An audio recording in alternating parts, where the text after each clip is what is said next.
आज के उच्च माध्यमिक विद्यालय धारासर के इस वार्षिकोत्सव पुरस्कार वितरण एवं पूर्व विद्यार्थी सम्मेलन समारोह में मंच पर विराजमान एसीबीओ जुंजाराम जी, सरपंच साहिबा, जहांगीर साहब और मंच पर उपस्थित मेहमान प्रिंसिपल साहब मुड़ाराम जी, विद्यालय का स्टाफ, इस विद्यालय के पूर्व विद्यार्थी, ये इस गांव के प्रबुद्धजन और प्यारे विद्यार्थियों, मुझे बहुत अच्छा लगा। यहाँ पर 2 या 3 बालिकाओं ने संबोधित किया। एक का नाम शायद प्रियंका था, दूसरी एक बाद में यहाँ बोल के गई थी, सफेद यूनिफॉर्म में थी। उन बच्चियों के लिए चलो। डॉक्टर भीमराव अंबेडकर ने कहा था कि शिक्षा वो शेरनी का दूध है, जो पिएगा वो दहाड़ेगा। वो बालिका जिसने 4 साल या कितने साल विद्यालय छोड़ दिया, लेकिन उसके बाद में उस पिता की प्रेरणा से उस बच्ची ने दोबारा विद्यालय में प्रवेश लिया और आज आपके सामने कोई रटी रटाई भाषा में नहीं दहाड़ रही थी, वो यहाँ से दहाड़ रही थी। उसके विचार यहाँ से दिल से आ रहे थे।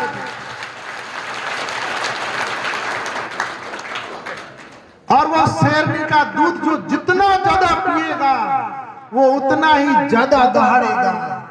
तो इन्होंने वो दूध ज्यादा पिया और जो इस साइड में बैठे हैं उन बच्चों में इस तरह से कोई दहाड़ने नहीं आया। लगता है तुमने उस दूध को कम पिया होगा।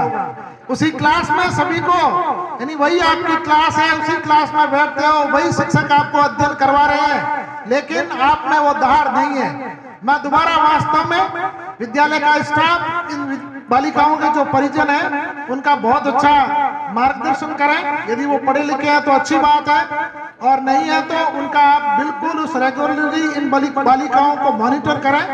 आगे कहाँ पढ़ना चाहती है हमने देखा, शायद इसमें नाम आएगा तो मैं आगे बताऊंगा। तो एक तो पहली बात जो मुझे बहुत अच्छी लगी, दूसरी बात ये जो सम्मान समारोह और विद्यार्थियों का वार्षिकोत्सव, विशेष रूप से पूर्व विद्यार्थी भी यहाँ है 12वीं करके, जैसे अभी कई बता रहे थे कि साहब हमें आज की ये विद्यालय का अंतिम दिन है, या किसी ने कहा साहब अब इसके बाद में हमारी ये शिक्षा समाप्ति की ओर है। ऐसा कुछ भी नहीं है, कोई अंतर नहीं है। ये आपको आपके थोड़े से दिमाग में दूसरी बातें हैं कि साहब 12वीं तक पढ़ते हैं तब विद्यालय में एकदम अनुशासन में, कंट्रोल में इस तरह से रहना है, और जब 12वीं के बाद में कहीं चले जाएंगे तो वहां पर इस तरह का अपने ऊपर कोई कंट्रोल नहीं रहेगा। ये बात नहीं है, बिल्कुल ये दिमाग में आप ये बातें निकाल दें कि आप केवल कॉलेज क्या है कि कॉलेज लाइफ है, कॉलेज में सब कुछ चलता है, ये है वो है। मैं कह रहा हूं ऐसी दिमाग में बात नहीं रखें। आपने अनुशासित होकर जिस तरह से 12वीं तक यहाँ अध्ययन किया है, टिल लाइफ आजीवन वैसे ही अनुशासित विद्यार्थी या एक अनुशासित नागरिक के रूप में हमेशा रहे। अपने जीवन में वो अनुशासन आप हमेशा बनाए रखें कि वो चीज नहीं है। अब जो विशेष अभी जो एक बच्चा यहाँ आया था, मैंने पूछा था आप टॉपर को यहाँ सम्मानित करें, बड़े दुख की बात है। उसको पूछा क्या कर रहा है बेटा, मैं BST से कर रहा हूँ। कहाँ से कर रहा है? दौसा से कर रहा हूँ। कहाँ रह रहा है? बाढ़ में रह रहा हूँ।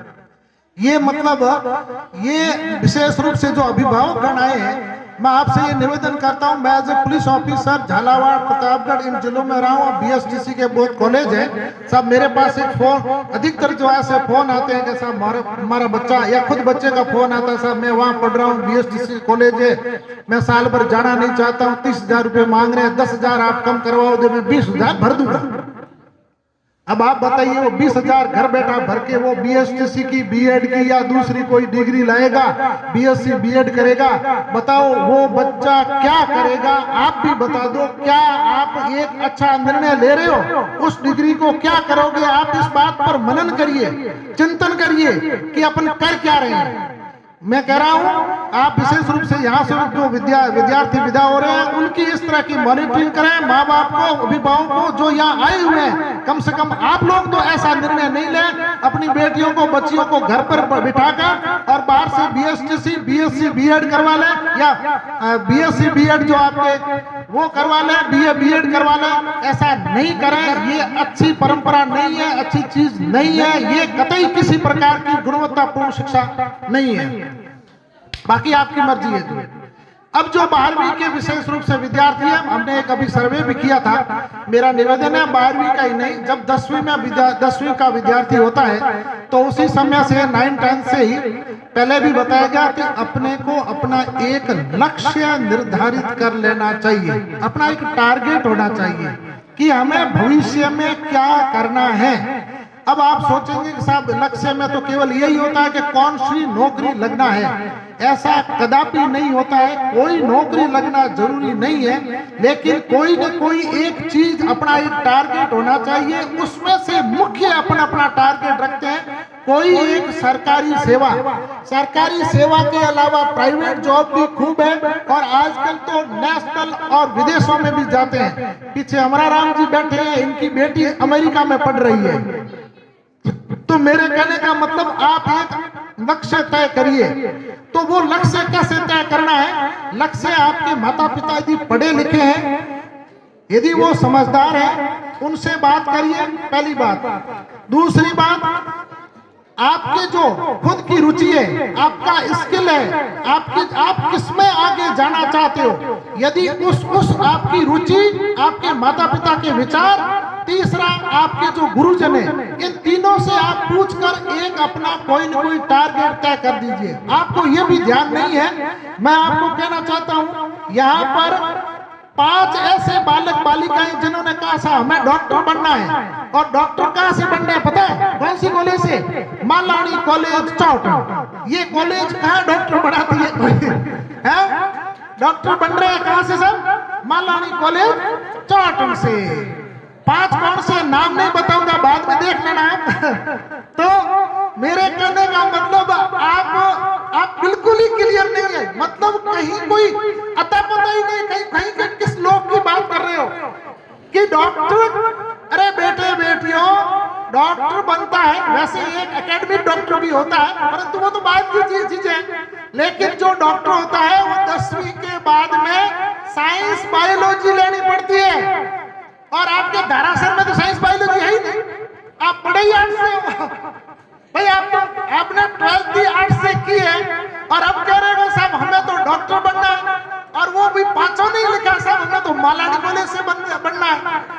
ठीक है, तो साहब ये डॉक्टर वाली मालानी कॉलेज कहाँ है? थोड़ा सा आप भी ध्यान दे देना, जो आए हुए परिजन देख लेना उस कॉलेज का। ठीक है, तो मेरे कहने का मतलब है, आप जो बच्चों का जो हमने जो सर्वे किया वो मैं आपके यहाँ बता रहा हूं, क्योंकि देखो जो मोटिवेशनल बातें हैं ना, जैसे आप बता रहे थे कि साहब गुन्नाराम जी बताएंगे, मुझे लगा कि मेरे से पहले जो 20 वक्ता है उन लोगों ने इतनी बता चुकी है कि अब आपके वो अपने कहते हैं कि अब आपका ज्यादा हो जाएगा, अब वो उन मोटिवेशनल से उल्टी होने लग जाएगी। आज का मेरे हिसाब से ज्यादा हो चुका है, हो चुका है ना। अब तो मैं अब मैं प्रैक्टिकल बातें बताऊंगा। मोटिवेशनल आपने सुन ली, अब प्रैक्टिकल बात करूंगा, इसलिए मैंने ये सर्वे करवाया। देख लीजिए आप, 31 जनों ने कहा साहब हमें अध्यापक बनना है, 31, और अधिकतर को भी वही यहीं से बनना है, कोई एक और कॉलेज बताइए। ठीक है, तक शायद कईयों ने और भी जो जैसे बता रहे थे, शायद नहीं कहीं होगी, BSc B.Ed होती है ना, B.Ed भी होती है? तो आप लोगों ने तो बड़ा सेट कर रखी आपकी यूनिवर्सिटी। ठीक है ना, कि हमें उससे डिग्री लेनी है। अध्यापक 31, तो अध्यापक के समझ में पहले बात कर लूं। देखो बेटे क्लियर कट है, आप सुनिए। अध्यापक यहाँ देखो, आपके गांव में बहुत बड़ा गांव है, इसमें इस विद्यालय से गुंजाराम जी बता रहे हैं कि बहुत बड़ा एजुकेशन हब होता था, और यहाँ से निकले हुए सैकड़ों लोग हैं जो सरकारी सेवा में है, और ये बहुत अच्छी बात है। आपने शायद रजिस्ट्रेशन करवा दिया एजुकेशन का? नहीं हुआ है, मैं खड़ीर, सियाणी और हाथमा 2-3 जगह का पूर्व विद्यार्थी हूँ। खड़ीर में हमने 2019 में एलुमनी का रजिस्ट्रेशन करवा लिया सर। आपको भी इसके बीच में मैं निवेदन कर रहा हूँ, आपने जिस इस कर्म भूमि के कण कण में आपके सपने साकार हुए हैं, सपने पुष्पित और पल्लवित हुए हैं, और आप आज जहां पर भी हैं, जैसी स्थिति में है, इस चार दीवारी की इस कर्म भूमि के कारण है। मेरा ये निवेदन है, आप जो कुछ भी कर रहे हैं, लेकिन साल में कम से कम 1000 रुपए, कितने 1000, 1200, 12 महीने के 1200 वो तो अच्छा है, नहीं तो 1000 रुपए का डोनेशन शुरू करके आज ही इस मीटिंग के बाद में सभी बैठेंगे, बैठकर आपस में चर्चा करके एलुमनी का अध्यक्ष, उपाध्यक्ष, सदस्य, कोषाध्यक्ष सभी यहाँ पर आप भी चुनोगे, और चुनने के बाद में आज ही लिस्टिंग हो जाएगी, और बाद में किसी एक व्यक्ति को चयन करके एक खाता खुलवा लेना, अपने ईश्वर जी जाकर रजिस्ट्रार ऑफिस में बाड़मेर उसके पास जाके रजिस्ट्रेशन करवा लेना, और 3 साल के ऑडिट के बाद में वो टैक्स में 50% की छूट आ जाएगी, और जो पैसा आएगा उस पैसे का उपयोग इस विद्यालय के विकास में करना है, अपने इस जो संसाधन है उनको करना है। कैसे? उसमें जो सबसे इम्पोर्टेंट चीज है, दूसरा निर्णय आपको यहाँ पर लेना है। गुंजाराम जी बता रहे थे, मुलाराम जी और उनका साहब, इसको पहले भी बात हुई, तो इसको एक एजुकेशन हब, मैं कह रहा हूँ बहुत अच्छी चीज है, क्योंकि सीनियर सेकेंडरी स्कूल हर जगह हो गई, तो एजुकेशन हब बनाने के लिए एक तो साइंस फैकल्टी का बता रहे थे, वो बहुत अच्छी बात है, उसके लिए भी आप सभी इकट्ठे हो गए और एक निर्णय लीजिए। अभी जब बजट पास हो चुका है, अभी और फैकल्टीज खुलेगी, आप जाके वहाँ प्रयास करिए, अगले सेशन में यहाँ पर आपकी साइंस खुल जाएगी। जब साइंस, तभी ये जो बता रहे हैं ना कि मालानी कॉलेज, इनको मालानी कॉलेज जाना ही नहीं पड़ेगा, यहीं से सीनियर करेंगे मैथ्स में या बायोलॉजी में, फिर आगे जाके ये डॉक्टर और इंजीनियर की तैयारी कर सके। नहीं तो आने वाले 20-30 साल में सीनियर जो धारासर से करेगा वो कभी जिंदगी में डॉक्टर इंजीनियर नहीं बन पाएगा। आप देख लेना, जिसके पिता माता सक्षम है वो बाहर ले जाके भले अध्ययन करवा दे, परंतु इस स्कूल से कभी भी आर्ट्स में पढ़कर वो नहीं कर पाएगा। इसलिए मैं एलुमनी की बात कर रहा था, वो करिए। दूसरा निर्णय यदि वो साइंस फैकल्टी वाला, एक आपके यहाँ पर संसाधन खूब है, किसी एक हॉल को चयनित कर लीजिए और आप आज ही उसमें इसकी शुरुआत करिए। उसमें सेल्फ स्टडी वाली लाइब्रेरी आपने देखी होगी, आजकल शहरों के अंदर सेल्फ स्टडी वाली वो लाइब्रेरी है। ये जो 80 लड़के और लड़कियां हैं, मैं गारंटी के साथ कहता हूं, इसमें 10 से 20 लड़के लड़कियां भले रेगुलर एडमिशन लेने जाएंगे, 60 कहीं नहीं जाएंगे, या तो कोटा ओपन से फॉर्म भर देंगे या प्राइवेट किसी कॉलेज से, जेएनयू से नहीं, वो जयनारायण से, जोधपुर से फॉर्म भरेंगे, बीए करेंगे, लेकिन रेगुलर स्टडी करने नहीं जाएंगे। आप लोग यदि आज ये निर्णय करोगे तो एक बहुत बड़ा यहाँ पर पुस्तकालय भवन तैयार हो जाएगा, जिसके अंदर आपके 2 शिफ्ट कर लेना। सुबह के समय आपकी बेटियां यहाँ पढ़ने आएगी और शाम के समय आपके बेटे जो पढ़ने आएंगे, कौन से, जो इस स्कूल से पास आउट हो गए और यहाँ आसपास में तैयारी कर रहे हैं। आप टाइम निर्धारित करना, सुबह 6 से 10 बजे जैसे ही स्कूल शुरू, उस समय स्कूल के टाइम में स्कूल के बच्चे यूज करें। शाम को जैसे 4 बजे स्कूल की छुट्टी, 4 से 8 उनका टाइम आप डिसाइड कर देना। आने वाले टाइम में आपसे प्रेरणा लेकर दूसरे लोग ये काम करेंगे, कोई बड़ा उसका खर्चा नहीं है। उसके बाद में बुक्स चाहिए। आज मुलाराम जी से मेरी परसों बात हुई थी, मैसेज किया था, पहले भी उन्होंने किया था, साहब आप आना, मैंने फिर कहा मैं आऊंगा, लेकिन परसों मैंने आके मैंने मुलाराम जी को मैसेज किया, मैं कहा साहब मैं आऊंगा, लेकिन मेरी एक शर्त माननी पड़ेगी। तो क्या? मैं कह रहा हूं, मैं जो बता रहा हूं वो पुस्तकों का आप ऑर्डर करो जयपुर से तो आऊंगा। मुलाराम जी ने कहा यस मैं कर दूंगा। उन्होंने हाथों हाथ ऑर्डर किया। आपके यहाँ पर किताबें कल वहां से अपने पार्सल करवाई, सुबह जयपुर पहुंच के लाए और आ गई है। देखिए कल की बात है, मैंने कहा मेरी गारंटी है कल ये कार्यक्रम होगा उससे पहले पहुंच जाएगी। वहां से जयपुर से अपने गणेश ट्रेवल्स की बस आती है, उसमें रख दी और यहाँ आ गई। सुबह इनको फोन कर दिया, मैंने कहा गणेश ट्रेवल्स जाकर अपनी पुस्तकें ले जाना और गांव ले जाना। ठीक है। और वहां पर अपने आप लोग आएंगे, उनके बीच में बात करना, इस मुहिम को आज शुरू करना। ये है प्रैक्टिकल बातें जिनको अपने को करना है। अब उनको मूर्त रूप कैसे देना है, वो मैं क्या सभी लोग बता देंगे, कोई बात नहीं, पर एक मैं मेरे विचार आपके आगे। मूर्त रूप तो आपको देना है, इसके बाद में मीटिंग करके आज ही आपने एल्यूमिनी गठित कर दी तो मैं 100% कह रहा हूं धारा सबका बिल्कुल आप जो आपके सपने हैं वो जरूर साकार होंगे। और बहुत अच्छी बात ये होगी, ये जो बेटियां हैं ज्यादातर आगे नहीं पढ़नी जाएगी, ये विचार यह पढ़ेगी, अच्छी स्टडी करेगी, ये आपको याद रखेगी। इसका एक और अपडेटेड रूप बताता हूं आपको। आपने इनके लिए बीएससी का, पटवारी का, ग्राम सेवक का, और बहुत अच्छी बात है मैं गिन नहीं पाया, आर्मी में 19 जने, 19 लड़के लड़कियां, मतलब बहुत अच्छी बात है। मैं अभी नाम बताऊंगा। लड़कियां कह रही है कि साहब हमें आर्मी में जाना है। मैं कहूं बहुत शानदार, ट्रेमेंडियस, इनका सपना है। अरे ये साकार कैसे होगा, वो उस पर आप विचार करो। तो कैसे साकार होगा, बहुत इजी है। उस लाइब्रेरी हॉल में सस्ते से सस्ता काम ये होगा, एक 64 इंच का एंड्रॉइड टीवी लगा देना और एक कोर्स ले लो, पटवारी का जैसा आपने कोर्स ले लिया, उस एक कोर्स से सभी लड़के लड़कियां उसी एक आईडी पासवर्ड से 50 अपने आपने कमरे में बिठा दिए जो आपके आसपास के बच्चे हैं एक सेशन में, और 50 को एक साथ में आपने कोचिंग दे दी। आपको केवल एक समर्पित एक्स आर्मी मैन चाहिए। मैं एक्स आर्मी मैन इसलिए कह रहा हूं कि ये जहां जहां प्रयोग किए वहां सबसे सक्सेस किसी ने किया कि एक्स आर्मी पर्सन ने किया है। उसकी उनकी जो मॉनिटरिंग होती है ना, बंदा कोई चूक क्या कर ले, पेन ड्राइव साइलेंस होता है, बैठ गया अंदर तो 4 घंटे बैठ गया। एक समर्पित एक्स आर्मी मैन चाहिए, 2 चाहिए, मतलब एक सुबह का पारी देखे और एक शाम की देखे। आप देख लेना 2 साल बाद में इसी जगह आप समारोह करना और इसको इंप्लीमेंट कर लेना। मैं आपको बताऊंगा क्या आपके रिजल्ट आएंगे और आगे भी कर सकते हैं। मैं कह रहा हूं आप आईएएस और आईएएस की आप कोचिंग करवा सकते हो।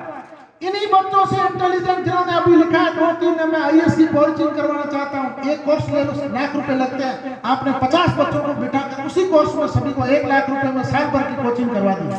ऐसा वो आईएएस तो नहीं बनेगा, परंतु नीचे की जो परीक्षा है उसमें 100% वो सफल होगा। हजारों तरह की परीक्षाएं, कोई पदों की कोई कमी नहीं है, मेहनती लोगों की कमी है।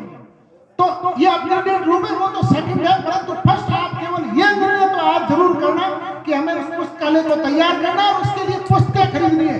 एक सेट आ गया, मेरा निवेदन ये रहेगा इसी को करके, और बच्चे जो 12वीं करके जा रहे हैं इन्हीं बच्चों को आप डिस्ट्रीब्यूट करना, यहाँ वाले लोकल के जो बाहर करके जा रहे हैं उनको भी करना, और इन बच्चों का फिर आप इनकी क्या आउटपुट आता है वो बताना और आगे का अच्छा निर्णय लेना। जो 30 लड़के और लड़कियां बता रहे हैं कि हमें अध्यापक बनना है, अभी प्री जो ये बीएससी बीएड है यानी बीए बीएड है उसके फॉर्म भरे जा रहे हैं। मुराराम जी उनके सबके नाम नोट करके, जिनके माता पिता सक्षम है उनकी बात अलग है, अन्यथा जो करना चाह रहे हैं उन सभी लड़के और लड़कियों को दानदाताओं का जो पैसा है उसी में से कोई ज्यादा पैसा नहीं रहेगा, सभी को बीएसटीसी की गाइड या अच्छी बुक्स ला के दे देना। ये अभी से ही जैसे ही एग्जाम देंगे 12वीं का उसी दिन से उसकी तैयारी शुरू कर देंगे, तो उसमें से कई का अच्छी जगह सिलेक्शन होगा और जाके रेगुलर करना। ये मैं आपको मेरा निवेदन रहेगा आपसे, रेगुलर उसकी वहां से ट्रेनिंग करना, ऐसे मत करना। आर्मी वाली बात है तो मैंने वो बता दिया। दूसरा मेरा निवेदन है, सरपंच साहब कौन है आप अपने यहाँ पर वो है प्लेग्राउंड नहीं है, आप कभी आप में से इधर का कोई है भरतपुर अलवर सीकर झुंझुनू कोई रहना या कोई गया हो, अभी कोई उधर कभी कोई गए हो, शाम के समय का आप वहां नजारा देखना, सुबह का नजारा किसी रोड के किनारे आपने देखा हो तो आप बताना। कोई ऐसे रोड में, हाँ बताइए क्या होता है? ऐसे गांव में ट्रैक बनाए होते हैं, लोग दौड़ते हैं, वार्म अप करते हैं, अपनी बॉडी को तैयार। कोई ऐसा गांव नहीं मिलेगा, जैसा कह रहे हैं, कोई ऐसा गांव नहीं मिलेगा जहां ये नहीं होता है, और कोई ऐसी सड़क नहीं मिलेगी जिसके किनारे दौड़ते हुए लड़के नहीं मिलेंगे। कोई ऐसी सड़क नहीं मिलेगी। हर सड़क के किनारे आपको दौड़ते हुए लड़के मिलेंगे, जा रहे हैं। आप सोच रहे हो कि ये क्यों मेहनत दौड़ रहे हैं? वो सभी आर्मी की और इनकी सभी कंपटीशन की ज्यादातर फोर्स की तैयारी कर रहे हैं।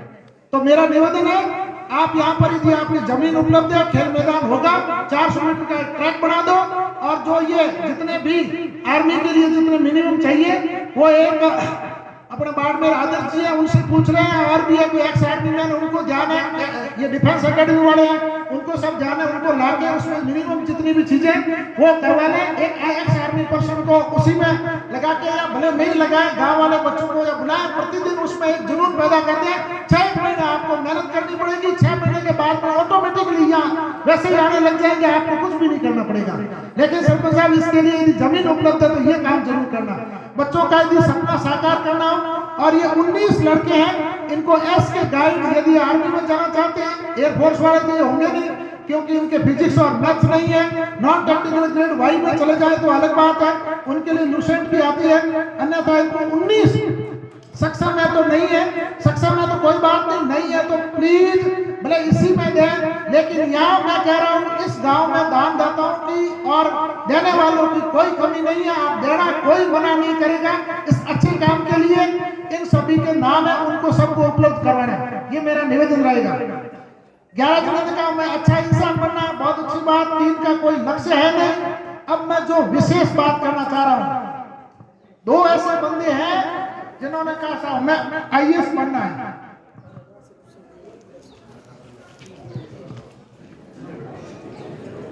हरी सिंह राजपुरोहित खड़ा हो गए, आप देख के हंसिए मत, तालियां बजाते हैं आपको।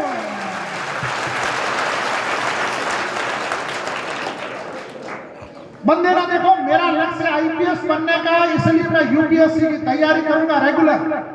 मैं मेरा आगे का अध्ययन जेएनवी कॉलेज जोधपुर में अध्ययन करना चाहता हूँ। वेरी गुड हरी सिंह जी, आपको ये गाइड किसने किया पहले ये तो बता। इसके मामा जी आईएएस हैं। अब ओके, अरे साहब गंगा सिंह जी तो है, परंतु यहाँ बसंत जी भी है ना, बसंत जी बता तो सकते हैं? आप बताइए तो सही। प्रेम प्रकाश, सिविल सर्विस में जाना चाहता हूं, आईएएस बनना चाहता हूं, मैं सरकारी विश्वविद्यालय में प्रवेश लूंगा, जेएनवी। प्रेम प्रकाश खड़ा हो बेटा, वेरी गुड प्रेम प्रकाश। बेटा तेरे को ये प्रेरणा कहां से मिली है?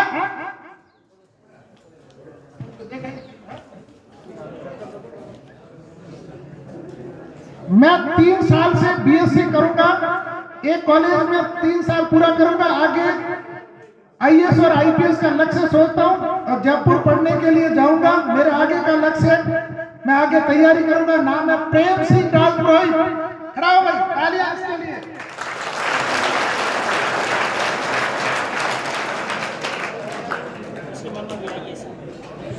देखो इनके कोई परिवार में होगा, बहुत अच्छी बात है, लेकिन बेटा आईएएस बनने वाला कोई फरिश्ता नहीं होता है। आईपीएस बनने वाला हो, आरएएस हो, आरपीएस हो, कोई भी अधिकारी हो, एक साधारण सा इंसान होता है, कोई उसमें कोई विशिष्ट बात नहीं होती है। वही ऐसे इन्हीं स्कूलों से पढ़कर जाने वाला होता है, इन्हीं से स्कूलों से पढ़कर जाएगा, वो तो अवश्य बढ़ेगा, लेकिन कॉन्वेंट और बढ़िया अच्छी स्कूलों से पढ़ के जाएगा, उसकी संभावनाएं बहुत कम होती है। इसलिए बहुत अच्छी बात करना क्या है बेटा, मैं 2 मिनट में बता देता हूँ। बहुत अच्छी बात, आपने ये नहीं, जिसके किसी कोने में, किसी दिल के कोने में, दिमाग के किसी हिस्से में थोड़ी सी भी चिंगारी है, थोड़ी सी भी ललक है, कोई सपना है, तो मैं बता देता हूं कि आपको एक तो यूपीएससी का एग्जाम होता है और एक आरपीएससी का एग्जाम होता है।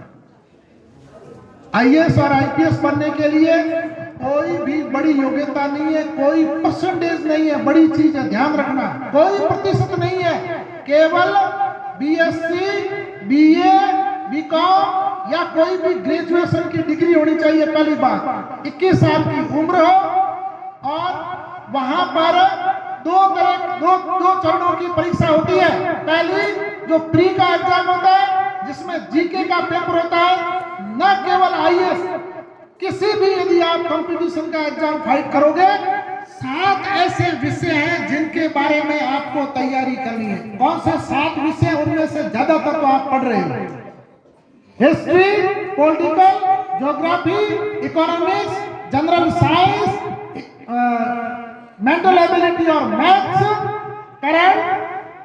और ये जो 6-7 विषय हैं ये ही आपको तैयार करने होते हैं, इसलिए ये तैयार कर लो। प्री हो गया, प्री का एक एग्जाम होता है, ऑब्जेक्टिव टाइप एग्जाम होता है, और उसके बाद में एक सीसेट का एग्जाम होता है जो केवल पास करना होता है। इनको पास करने के बाद में मेन एग्जाम में बैठता है।